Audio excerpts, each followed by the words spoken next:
ৰাণী মাক দেউতাকৰ একমাত্ৰ ছোৱালী আছিল আৰু দেউতাক প্ৰায় বেমাৰতেই পৰি থাকে। মাকে সৰু-সুৰা এটা কাম কৰিছিল আৰু ৰাণীয়ে বহুত কষ্টৰ ফলত এটা সৰু কাম পাইছিল আৰু সেইদিনা তাই ঘৰলৈ আহি মাকক ক'লে, মা, মা ক'ত আছানো? এইফালে আহাচোন, ভাল খবৰ এটা আছে। কি হ'ল ৰাণী, এনেকৈ চিঞৰিছ যে? দেউতা কেনে আছে? ঠিকেই আছে, ঔষধ খাই শুইছে এতিয়া। মা, মই এটা অফিচত কাম পাইছোঁ আৰু তাৰ দৰমহা 20,000 টকা। কি সঁচাকৈ? মই যে বিশ্বাসেই কৰিব পৰা নাই। তেতিয়াই ফোনটো বাজিল আৰু মাকে ফোনটো ৰিচিভ কৰিলে। হেল্ল', কোন হয় বাৰু? ফোনটো ডক্তৰ এজনে কৰিছিল। মই ডক্তৰ নিখিলে কৈছোঁ। আপোনাৰ স্বামীৰ ৰিপৰ্ট কেইটাৰ কথা ক'বলৈ ফোন কৰিছিলোঁ। হয় ডক্তৰ ছাৰ, কওকচোন। আপোনাৰ স্বামীৰ এটা অপাৰেশ্যন কৰিব লাগিব আৰু অপাৰেশ্যনটো এসপ্তাহৰ ভিতৰতেই কৰিব লাগিব আৰু অপাৰেশ্যনটোৰ বাবে 5 লাখ টকাৰ প্ৰয়োজন হ'ব। আমি বৰ দুখীয়া মানুহ, ইমানবোৰ পইচা আমি ক'ৰ পৰা যোগাৰ কৰিম? সেইবোৰ মই নাজানো। এসপ্তাহৰ ভিতৰতেই অপাৰেশ্যনটো কৰিব লাগিব, নহ'লে কিন্তু বিপদ হ'ব। কি? আমি এতিয়া কি কৰিম ডক্তৰ ছাৰ? কথাখিনি কৈ ডক্তৰজনে ফোনটো ৰাখিলে। আমি এতিয়া কি কৰিম ৰাণী? মইতো একোৱেই বুজি পোৱা নাই। কথাটো কি ভালকৈ কোৱাচোন মোক। ডক্তৰজনে কোৱা কথাখিনি মাকে ৰাণীক ক'লে। মা, তুমি বেছিকৈ চিন্তা নকৰিবা, কিবা নহয় কিবা এটা ৰাস্তা নিশ্চয় ওলাব আৰু আমি দেউতাৰ ভালদৰে চিকিৎসা কৰাব পাৰিম। তেতিয়াই ঘৰৰ কলিং বেলটো বাজিল আৰু ৰাণীয়ে দুৱাৰখন খুলিলেগৈ আৰু বাহিৰত ৰৈ থকা ভূতটোক দেখি ৰাণীয়ে থতমত খাই গ'ল। ভূত, মা বচোৱা মোক। ঐ, কিয় চিঞৰ-বাখৰ কৰিছ? বেছিকৈ চিঞৰ-বাখৰ নকৰিবি। সেইখিনি কৈ ভূতটো ৰাণীৰ ঘৰৰ ভিতৰলৈ সোমাই গ'ল আৰু ভূতটোক দেখি মাকে সুধিলে, ঐ, তই ইয়ালৈ কিয় আহিছ? মই তহঁতৰ বাবে এটা অফাৰ আনিছো। মই এইফালেদি গৈ থাকোঁতে তহঁতৰ কথাবোৰ শুনিলো। তহঁতক পইচাৰ প্ৰয়োজন ন? মই দিম তহঁতক পইচা, তাকো এতিয়াই দিম। কিন্তু আপুনি আমাক কিয় পইচা দিব? আমাৰ পৰা আপোনাক কি লাগে? বেছি একো নহয়, মাত্ৰ তই মোৰ ঘৰত কাম কৰিব লাগিব। আপোনাৰ ঘৰত কাম কৰিব লাগিব? তোক অপাৰেশ্যনৰ কাৰণেও পইচা দিম আৰু মোৰ ঘৰত কাম কৰিলেও তোক 40,000কৈ টকা দিম। ইমানবোৰ টকা? ভূতৰ ঘৰত এনেকুৱা কি কাম আছে যে সেই কামবোৰ কৰিলে মোক ইমানবোৰ পইচা দিব? বহুত ডাঙৰ কাম নহয়, সৰু কাম। মোৰ এটা সৰু ভাই আছে। আচলতে মোৰ বহুত ডাঙৰ ডাঙৰ ব্যৱসায় আছিল আৰু 4 দিনৰ আগত মই ব্যৱসায়ৰ কামত বেলেগ এখন চহৰলৈ গৈছিলোঁ আৰু তেতিয়াই মোক খুৰাহঁতে ষড়যন্ত্ৰ কৰি সা-সম্পত্তিৰ লোভত মোক হত্যা কৰিলে আৰু মোৰ ভাইটোৱেতো এইটোও গম নাপায় যে মই মৰিলো আৰু সিটো এতিয়া বৰ্তমান স্কুলত পঢ়ি আছে। তেতিয়াহ'লে তই ৰাণীৰ পৰা কি বিচাৰ? মই এইটোৱেই বিচাৰো যে তাই মোৰ ঘৰলৈ গৈ মোৰ ভাইটিটোৰ চোৱা-চিতা কৰক আৰু মোৰ ঘৰখনো চম্ভালক। তাৰ পঢ়া-শুনা যেতিয়ালৈকে শেষ নহয় আৰু তাইৰ দৰমহা মই মাহে মাহে দি যাম। ঠিক আছে হ'ব, কিন্তু তাৰ আগতে মোৰ দেউতাৰ অপাৰেশ্যনৰ বাবে আপুনি মোক পইচাখিনি দিয়ক। ৰাণী, তই এইবোৰ কি কৈ আছ? কথাটো তই ভালদৰে ভাবি চা। ভূতৰ ঘৰত কাম কৰিবি তই? মা, আমাৰ ওচৰত আৰু আন উপায় নাই। ভূতটোৱে ৰাণীৰ হাতত পইচাৰ বেগটো দি তাৰ পৰা নাইকিয়া হৈ গ'ল। ৰাণীয়ে গোটেই ৰাতিটো ভূতটোৰ কথাকেই ভাবি থাকিলে আৰু পিছদিনা ৰাতিপুৱা সোনকালে শুৱাৰ পৰা উঠি ভূতটোৱে কোৱা ঠিকনাটোলৈ গ'ল আৰু দুৱাৰত টকটকালেগৈ। তেতিয়াই ভূতটোৰ ভায়েকে দুৱাৰখন খুলি দিলে। তুমি শান্তনু হয় ন? তোমাৰ দাদাই মোক ইয়ালৈ পঠিয়াইছে। তেওঁৰ কাম থকাৰ বাবে কিছু সময়ৰ বাবে ইয়ালৈ আহিব নোৱাৰিব। তেওঁ নহালৈকে ময়েই তোমাৰ খিয়াল ৰাখিম, হ'বনে বাৰু?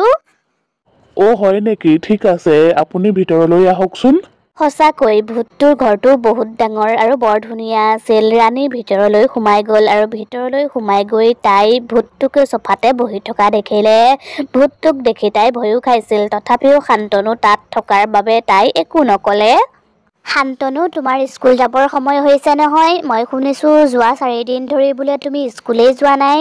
তুমি এতিয়া গাটো ধুই লোৱাগৈ, যোৱা, মই তোমাৰ বাবে খোৱাৰ যোগাৰ কৰোঁগৈ।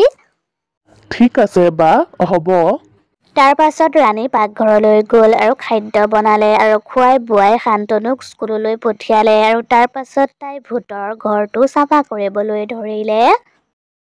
তাই ঘৰ চাফা কৰি থাকোঁতে তাইৰ কাষতে থকা আইনাখনত যেতিয়া তাইৰ চকু পৰিল তেতিয়া তাই চক খাই গ'ল। আৰে বাপৰে, বচোৱা মোক! তাই কাম কৰি থাকোঁতে ভূতটো তাইৰ পাছতেই ৰৈ আছিল। কিয় এনেকৈ চিঞৰিছ? মইহে যেতিয়াই তেতিয়াই এনেকৈ ৰৈ থাকিলে ভয়তো খামেই ন। তোৰ ভাগ্য ভালেই মই যে তোৰ ওচৰলৈ পতককেহে আহোঁ, নহ'লেতো জানয়েই আৰু ভূতে মানুহক দেখিলে কি কৰে। কথাটো শুনি ৰাণীয়ে ভয়ো খালে, তথাপিও তাই আকৌ ঘৰটো সাৰিবলৈ ধৰিলে আৰু তেতিয়াই ঘৰটোৰ কলিং বেল বাজিল। এই সময়ত কোন আহিল? ৰাণীয়ে দুৱাৰখন খুলিলেগৈ আৰু তাই দেখিলে দুজন মানুহৰ সৈতে এজন উকিল আহিছে।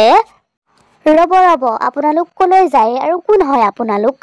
ঐ ছোৱালী, তই কোন হয় আৰু ইয়াত তই কি কৰি আছ? আগতেতো তোক ইয়াত দেখা নাই মই ইয়াতেই থাকোঁ আৰু এই ঘৰখনৰ চোৱা চিতা কৰোঁ, লগতে শান্তনুৰো খিয়াল ৰাখোঁ।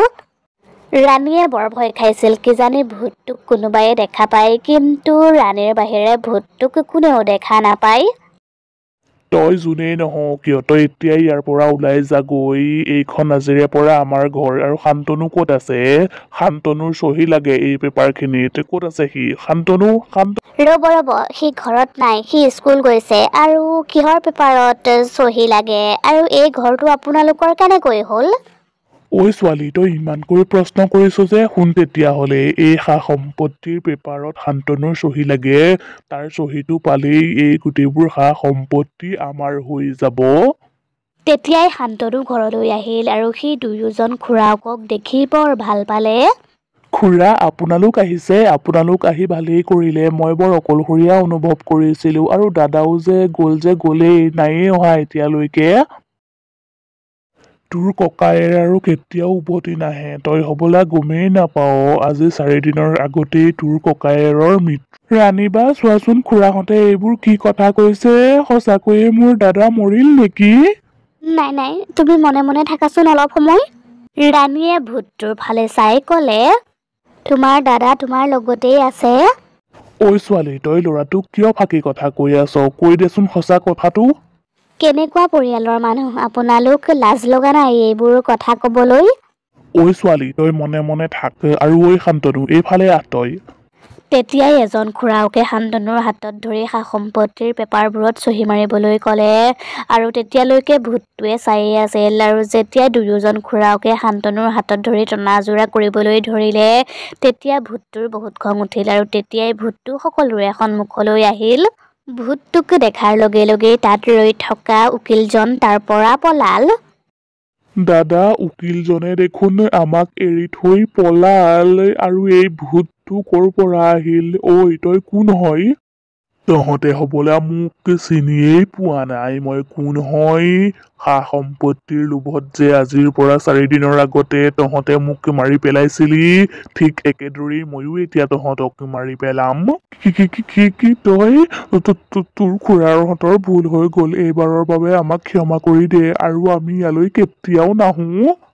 ইমান সহজতে মই তহঁতক এৰি নিদিওঁ। তহঁতে কৰা ভুলৰ শাস্তি তহঁতে পাবিয়েই।